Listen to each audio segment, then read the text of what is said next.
ગાંધીનગરમાં પ્રવક્તા મંત્રી જીતુ વાઘાણીએ મહેસૂલ ક્ષેત્રે મહત્વનો નિર્ણય જાહેર કર્યો છે। રાજ્યના ખેડૂતોને સીધો લાભ મળે તે માટે જમીન અન્ય કોઈના કબજામાં હોય તો તેને કાયદેસર કરી પોતે માલિક બની શકે તેવી વ્યવસ્થા કરવામાં આવી છે। મુખ્યમંત્રીશ્રીએ મહેસૂલ ક્ષેત્રે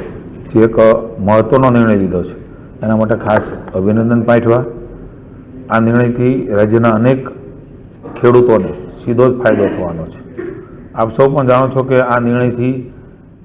જે જમીન હિગ્રાન્ટ કરી હોય કે કરવાને પાત્ર હોય પણ હિગ્રાન્ટ ન થઈ હોય તેવી જમીન સરળતાથી નિયમબદ્ધ થઈ શકશે અને જંત્રીના પ્રવર્તમાન જે ભાવ છે એના 20%થી કબજા હકની રકમ ભરીને આ પ્રકારે સરળીકરણ થવાનું છે। સાથે સાથે આવી જમીનોમાં જે તબદીલીઓ થઈ ગઈ હોય છે, હાલ જમીનો અન્ય કોઈના કબજામાં હોય તેવા કબજેદારોને પણ આ નિર્ણયનો લાભ મળવાથી રાજ્યના ખૂબ બધા ખેડૂતોને ખૂબ મોટો ફાયદો થશે અને પોતાની જમીન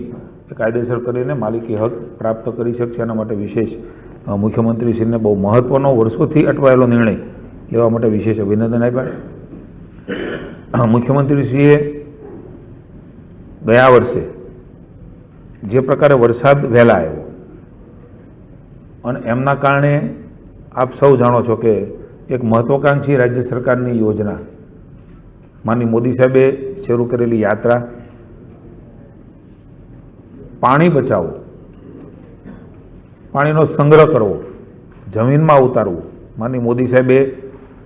એના માટેના અનેક બજેટો રાજ્યમાં મુખ્યમંત્રી હતા ત્યારે ફાળવવાના છે, દેશમાં પણ કામ કરી રહ્યા છે। એ મહત્વાકાંક્ષી સુજલામ સુફલામ જળ અભિયાન એ આપણે પણ જાણીએ છીએ કે પાણી કોઈ જગ્યાએ તળાવોમાં, કોઈ જગ્યાએ નદીઓમાં એ વરસાદ વધારે આવવાથી મોડે સુધી